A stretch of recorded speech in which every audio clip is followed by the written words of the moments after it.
they did a great job attacking and having control of that entire game, which they did. Steph was unbelievable. The shot he hit was one of my favorite shots he's hit in his entire career. It's not the greatest one because I saw you comment on that. So Greeny said that's the biggest shot in basketball. Yeah, listen, a little bit of prisoner of the moment. I love Mike Greeny. Mike Greenberg. Legend in media. 100%. I loved working with him. I look forward to working with him in the future, which I'm sure I will at some point. He's the man. All right. Let's get that out the way, right? He is very an in the moment person. To sit here and say that that's the greatest basketball shot ever hit, it's just ridiculous. Yeah. And I can give you 20 examples that are better. Hell, I can give you 5 of Steph's that are better. First off, it wasn't to win the game. We were already up at that point. He was just putting on the sauce at the end. Was it a cool shot? Sure. I've hit many fadeaways over 2 people, man.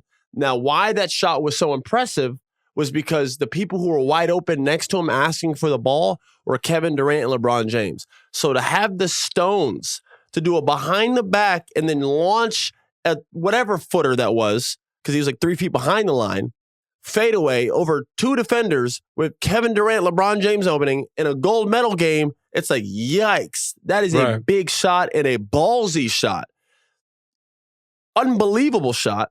Do I think it should be mentioned up there with some like the greater shots? It's definitely the shot you're going to remember in this tournament. Yes, and I give him that. It's a very notable shot. Yeah. But when we break it down to how important it was to the game, bro, if he would have swung that over to KD, the thing was cash, bro. Like, we already up at that point. We had control of the game. That was like the icing on the cake, cherry on top, so to speak. Yeah. And the way he did it, it was in such dramatic fashion.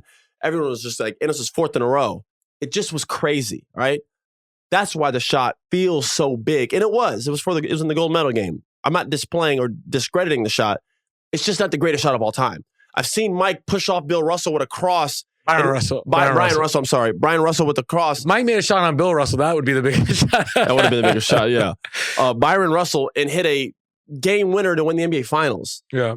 It's just more pressure of a shot. Hell, the shot where he pulled up from half versus the Thunder is ahead of that. That's a regular season game, though. I don't even give a damn. He made it to win the game, and but when he shot that, everybody goes, what the hell is he doing? Yeah. He shot it from half court. It's a terrible shot. Yeah. Not for him.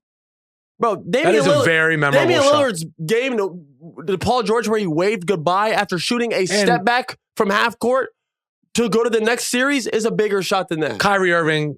Over Steph Curry, bigger than that. Being down 3-1. Michael Jordan best on team ELO. of all time. Michael Jordan on ELO. Bro, do you want to keep going? Brian, John Stockton versus the Rockets to go to the finals.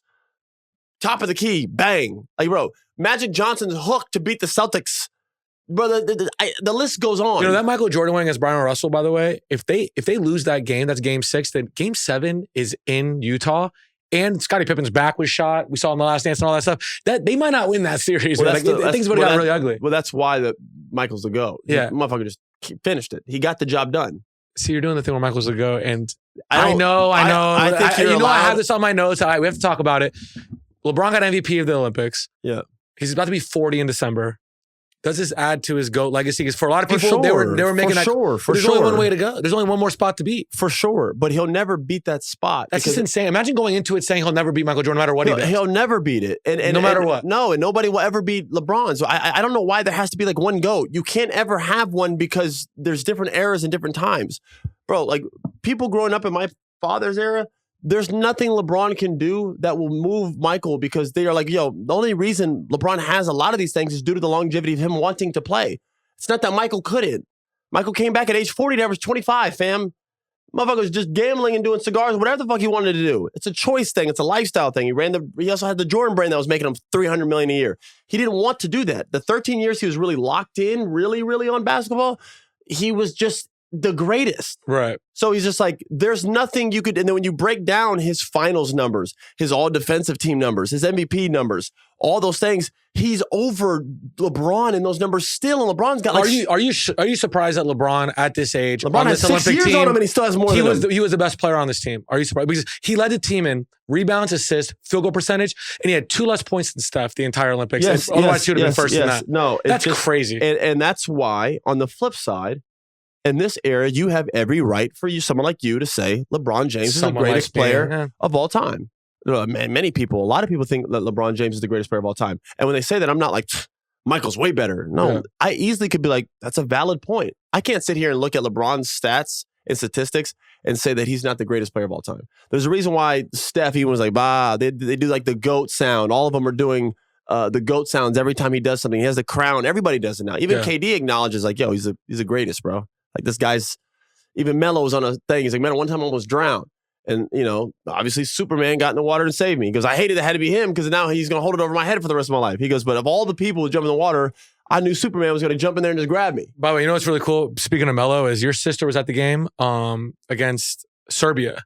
She told me Melo was, we all saw him courtside jawing at it with Bogdan Bogdanovic and everything. She said he was coaching the entire game courtside the entire time Melo was into it. Dwayne Wade was on the broadcast. I thought that's like really cool that they were all together. Yeah, no, he was really, first off, Dwayne Wade did a great job. I thought he did a pretty damn solid job commentating the games. And Melo, I thought was huge for the Olympics. I feel like he got more attention than half the athletes. Yeah. Just for his open support of not only the men's but women's as well. He had a son there. They were heavily on the court side cheering on women's and men's basketball. I thought that was really cool.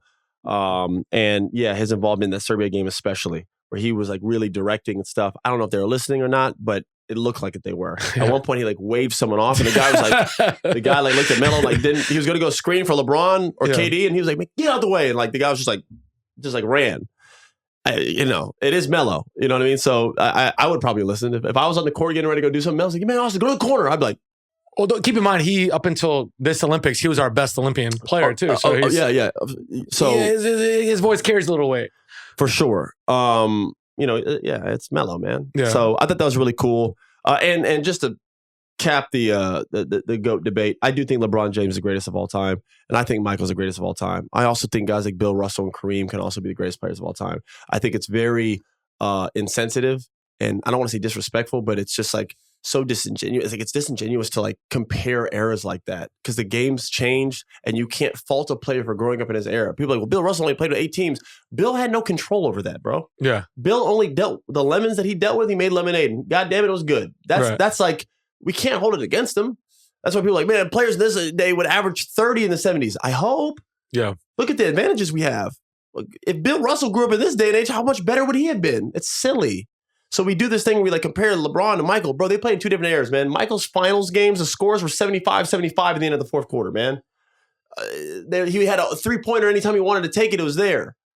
The game has evolved to what it is now. Not to say that Michael couldn't do it. Michael didn't need to do it because it wasn't there. If Michael grew up in this day and age and was shooting 2,000 threes every morning, he probably would have been a better three-point shooter. Do you think in our lifetime we'll see someone come close to LeBron and Michael? Yes, there always will be a next guy. There always will be. In fact, the way Victor looked in that damn game, bro, the first 3 minutes, I was like, good God.